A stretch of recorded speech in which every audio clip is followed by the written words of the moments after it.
আলু বটবটি ভাজা দিয়ে কখনো বিরিয়ানি খেয়েছো নাকি? একবার খেয়ে ট্রাই করে দেখো তো। আমি কিন্তু খেয়ে নিয়েছি, তোমাদের কেমন লাগলো জানো। সো হ্যালো এভরিওয়ান, কেমন আছো? আশা করি ভালো আছো। অনেকদিন পর একটা ব্লগ ভিডিও নিয়ে চলে এসেছি। দিনটা ছিল রোববার, মানে সানডে। তো আমরা ভিডিওটা পোস্ট করতে একটু লেট করে ফেললাম।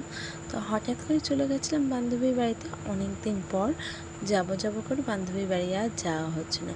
কে তোমরা দেখলেই বুঝতে পারবে। আর অনেকে ফেসবুকে কিন্তু ওকে খুব ভালো করে চেনো। তো যাই হোক, আমি আমার বেস্টির বাড়িতে চলে গেছি, দেখতেই পাচ্ছ। আর ওর মেয়ের ছিল দুদিন আগে জন্মদিন, তো আমরা দেখা করতে পারিনি যেহেতু। তোর গিফটটা তো পেন্ডিং ছিল, সেটা তো দিতেই হবে বাবু। এই না, গিফট না দিলে কী করে হয়? বাচ্চাদের সব থেকে খুশি। মা বাবারা যতই বলে আমাদের গিফট লাগবে না, কিন্তু আমরা যেহেতু ছোটো ছোটো বাচ্চা, আমরা কী করে বলি যে হ্যাঁ আমাদের গিফট লাগবে না, আমাদের কিন্তু বাবু গিফটটা লাগবেই। আর ও কিন্তু খুব খুশি, কারণ এটা ওর মন পছন্দ গিফট। এই জিনিসটা ওনাকে চাইছিল ওর ঠাম্মির কাছে। তো আমি ওকে সেটা না জেনেই দিয়ে দিয়েছি। কতটা মনের মিল বুঝতেই পারছো তাহলে। হ্যাঁ, বন্ধু আমার যেরকম পুরনো মনের মিল, সেরকম কিন্তু সোনামায়ের মনের কথাটাও বুঝে গেছি। আর সোনামায় ঈদের কিছু জামা, মানে ঈদের জামাটা আমার কাছে ছিল, যেটা ওকে আমি দিয়ে উঠতে পারিনি। কারণ হচ্ছে সেই থেকে দেখা হয়নি, তার অনেক আগের থেকে দেখা হয়নি। ভাবতে পারছো কতদিন আমরা দেখা করিনি। আর এই যে আমার বান্ধবী সালমা, ও চলে এসেছিলো স্নান করে। তো ও একটু লজ্জা পেয়ে গেছে, মাথায় গামছা দিয়ে। আরে ভাই, বন্ধুর সাথে যদি এইটুখানি মজা নাই করলাম, তাহলে আর জীবনে কী করলাম তোমরাই বলো তো। আর এদিকে দুজনের কাণ্ড দেখো, এক্ষুনি করে দুজনে ধপাস হয়ে যাচ্ছিলো। আর এদিকে করছে আমার বান্ধবী আমাদের আপ্যায়ন। তার জন্য দুপুরের লাঞ্চের ব্যবস্থা করেছে। এইবার আরেকজন কি বলছে শুনে নাও।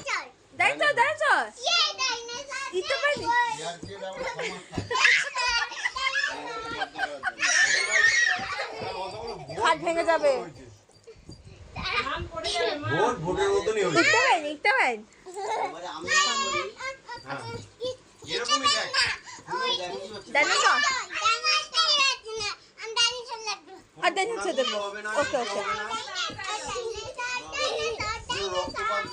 আর এইদিকে ছিল ওর খুব শরীর খারাপ, তাও কিন্তু ও দেখো নিজের হাতে কত সুন্দর করে আমাদের জন্য বিরিয়ানি, স্যালাড সব কিছু বার করে করে দিচ্ছে, স্যালাডটা রেডি করে। আর এইদিকে দুজনে বসেছে দুজন, তোর কেউ কারোর থেকে কিন্তু কম না, যে হ্যাঁ দুজনেই সমান। আর এই দেখো ছাঁচ, যেটা অজান্তে আমার প্রিয় জিনিস কিন্তু দিয়েছে। ওই যে আগেই প্রথমে বললাম না, মনের মিল, এটা খুব দরকার। হ্যাঁ সত্যি মনের মিলটা খুবই দরকার। বিরিয়ানি আর আমাদের বেবিদের জন্য দেখো ওদেরও আলাদা জুস, আর আমার বরের জন্য কিন্তু ছাদ, যেটা আমি খেতে গরমকালে ভীষণই পছন্দ করি। আমি জানি না, ও তো কখনোই জানতো না যে আমি এটা পছন্দ করি, কিন্তু ওই যে আবারও বলছি মনের মিল। হ্যাঁ, কিছু কিছু ক্ষেত্রে না মনের মিলটা খুব দরকার। তো চলো তোমরা কারা কারা আমার মতন বলো তো, ওর হাতে রান্না খাবো বলে বটবটি, আলু বটবটি ভাজা বিরিয়ানির সাথেও খেয়ে নিলাম। তোমরা কী কীরকম মিক্সার খেয়েছো বলো তো। আর হ্যাঁ, এদিকে কোল্ড ড্রিঙ্কসের সাথে ও একটু জলজিরা আর অনেক কিছু লেবু টেবু দিয়ে সুন্দর একটা মকটেল বানিয়ে দিল। এইরকম ভালোবাসা কোথায় পাওয়া যায়? মনের মানুষের কাছে গেলেই না পাওয়া যায়। আর ও এত যত্ন, আমাদের আদৌ যত্ন করছিল। মাঝে মাঝে ভাবি আমরা কত বড় হয়ে গেলাম না, যেই বান্ধবী আমরা কত গালাগাল করতাম। আর এই দেখো, এটা হচ্ছে মাম্মামের, মানে মাম্মাম বলতে সোনামায় সালমান মেয়ের, ওর ছিল 1 বছর জন্মদিন। তো সেখানে দেখতেই পাচ্ছ আমাদের জলজ্যান্ত ছবি। আমার মেয়েটাও কত ছোটো, ওর বাবার কোলে রয়েছে। আর ও কিন্তু 1 বছরে তখন। ওর জন্মদিনে আমরা সবাই গেছিলাম বন্ধুবান্ধবরা, খুব খুব খুব মজা করছিলাম। আর সেই ফটোগুলোই দেখছিলাম, যেহেতু এই অ্যালবামটা আমার দেখা হয়নি, সেই কারণেই ও বার করে দিয়েছে যে দেখ তোদেরও ছবি আছে কিন্তু এর মধ্যে। তো এই ছবিগুলোই তো আমাদের সারা জীবনের স্মৃতি হয়ে থাকবে, তাই কি না? আর হ্যাঁ, সোনামায়ের বার্থডে 1 বছরের জন্মদিনের কেক, দুটো কেকই কিন্তু আমি বানিয়েছিলাম। এই একটা কেক ওর ইচ্ছে ছিল মেয়ের জন্মদিনে একটা 1 লেখা থাকবে, আরেকটা কেক হচ্ছে রেড কালারের ওপর পুতুল দেওয়া, সেটাও ও আমাকে বলে দিয়েছিল রেড কালার হবে 2টার। তো আমি কিন্তু দুটো কেকেরই ওর মতন করেই করে দিয়েছিলাম, বাট তার থেকে বেশি আমি আমার মতন করেছিলাম।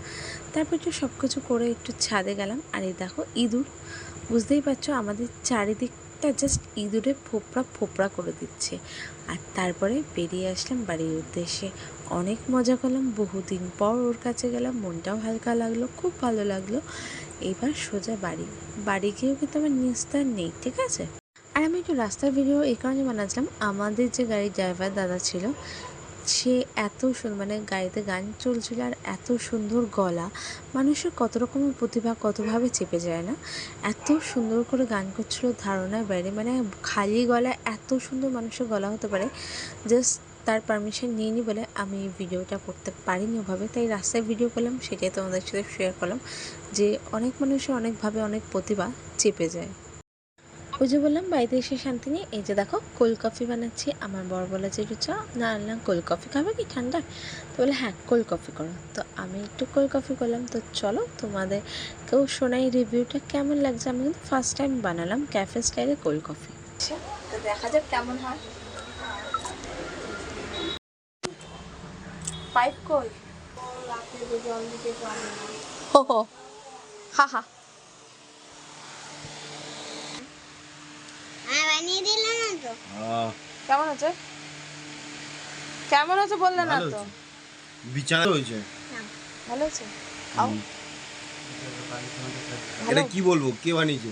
আমি বানালাম না, তো। মেয়ে তো লাস্টে দিল। ঢং।